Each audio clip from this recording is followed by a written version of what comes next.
My ex-wife and I split about 6 years ago. We have one child together, Sarah, 18. Now, Sarah is a trans woman and came out when she was 14. I am extremely happy that she felt comfortable enough to be herself, but my ex didn't agree. She was happy when we thought we had a gay son, but she couldn't accept the fact that we actually have a daughter. When we first split, I moved into a crappy one-bedroom flat in a pretty rough area. I have since moved into a bungalow in a slightly better area.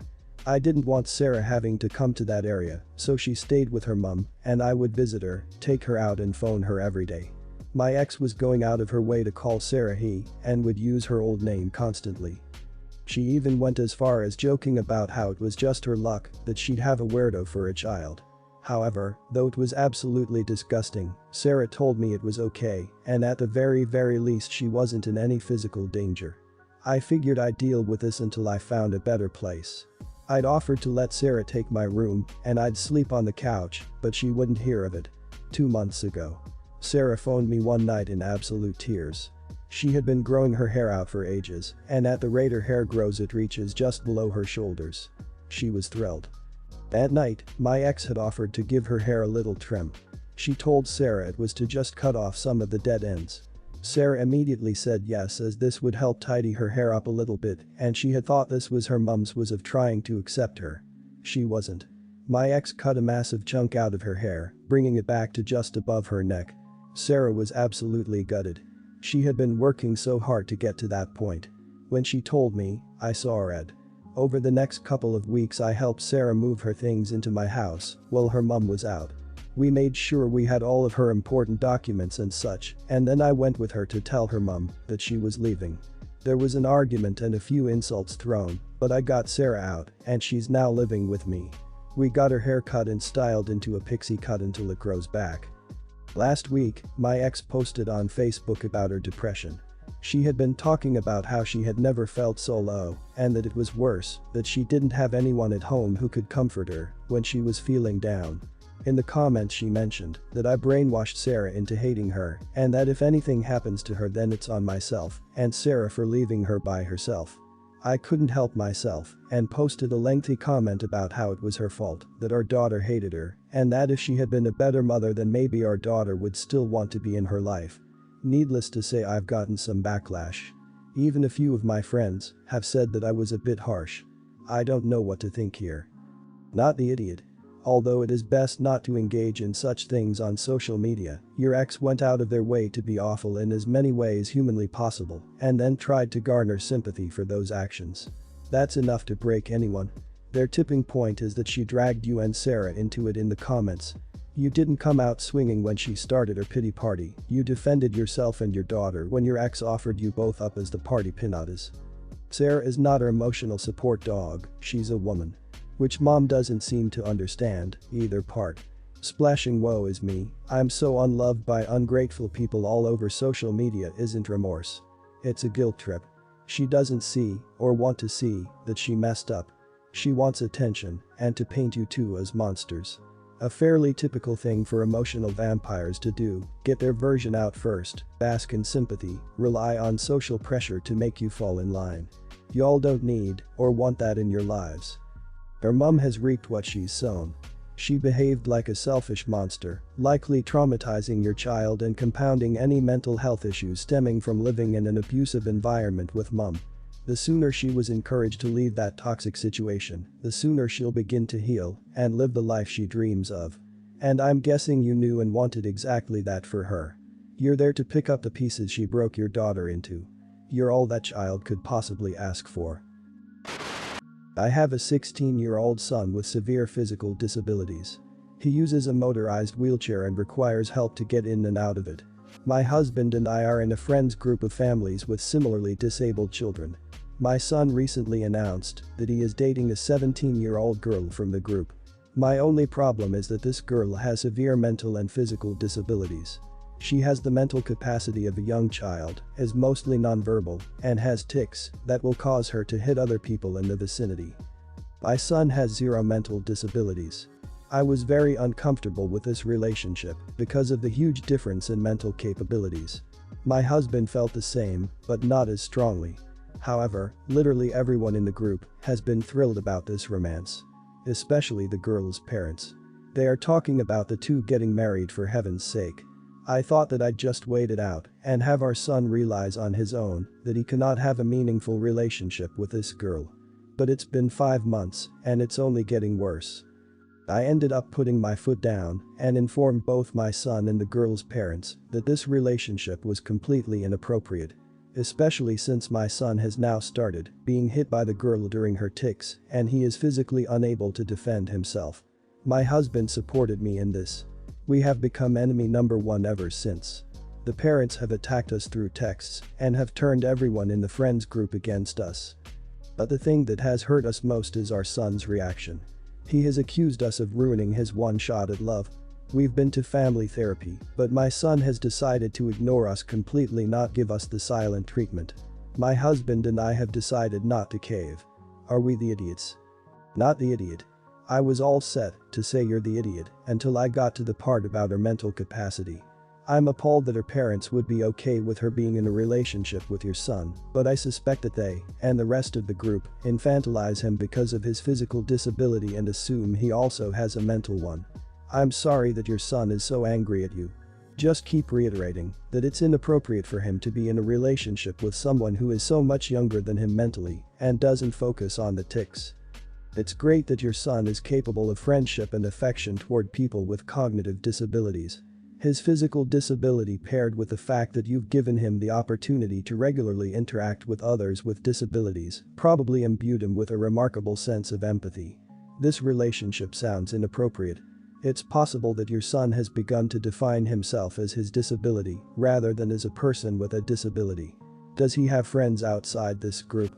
I know it might be frightening for him to go out into the world and try to open himself up among people who aren't othered as much as he is, but I think he might be surprised by the chillness of people who genuinely like him for who he is, despite not experiencing life in the same way.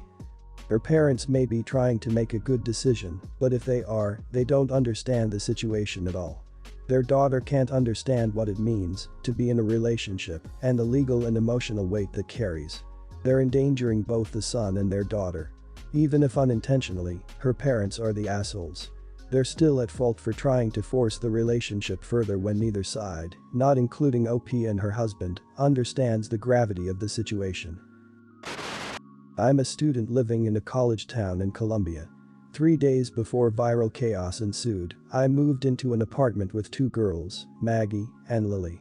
They told me there was no issue with some visits from my friends, other exchange students, but to be respectful of the fact that the 2 of them were students too, so no loud partying.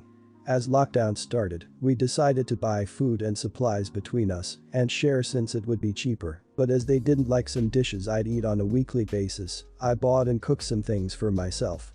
They openly berated me and told me it was disrespectful to cook my own food because it'd end up being more expensive and that I was insulting their cooking despite me eating what they made at least 4 times a week for the past month. They started bringing lots of friends as COVID cases were on the rise.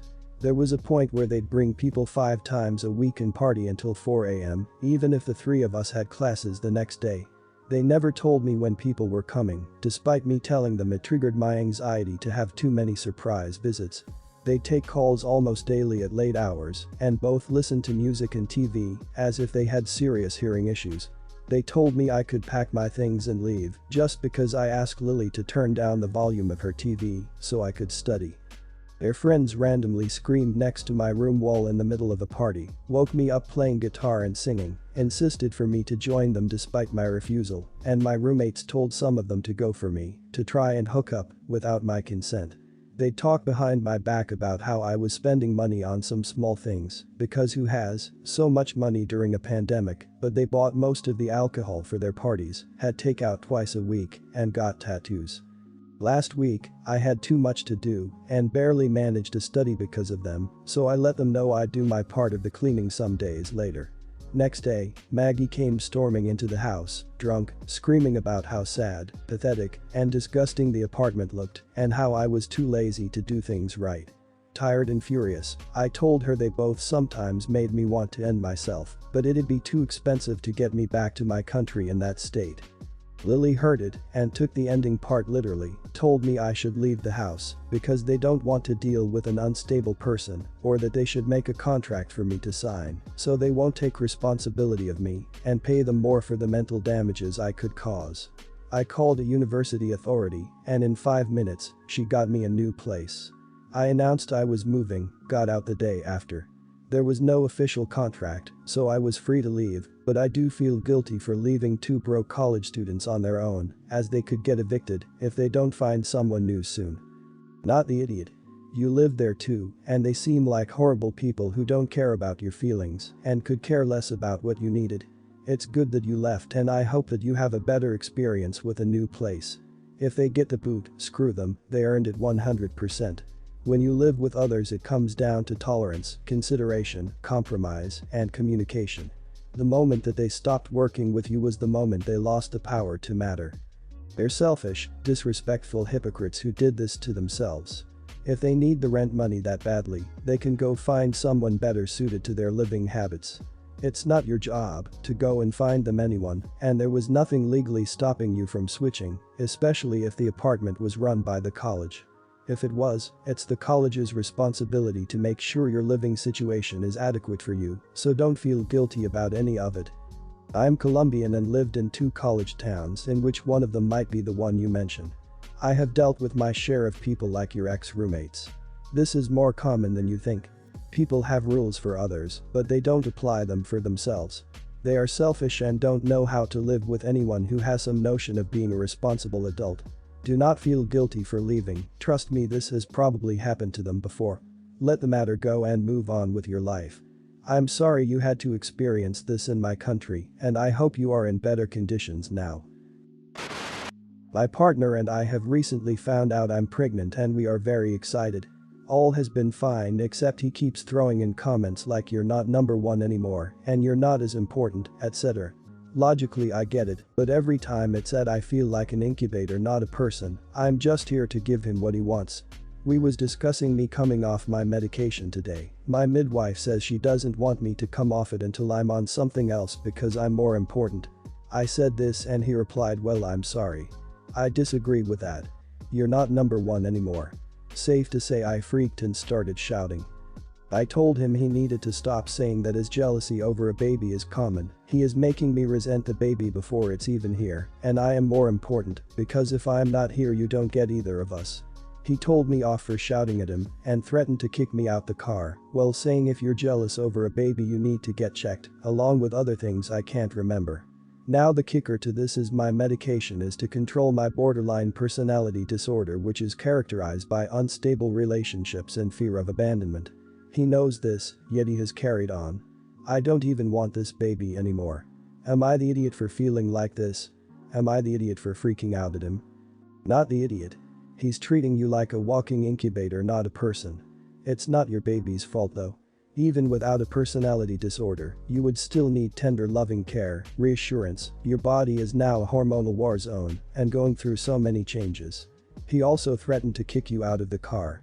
Please rethink being with this person.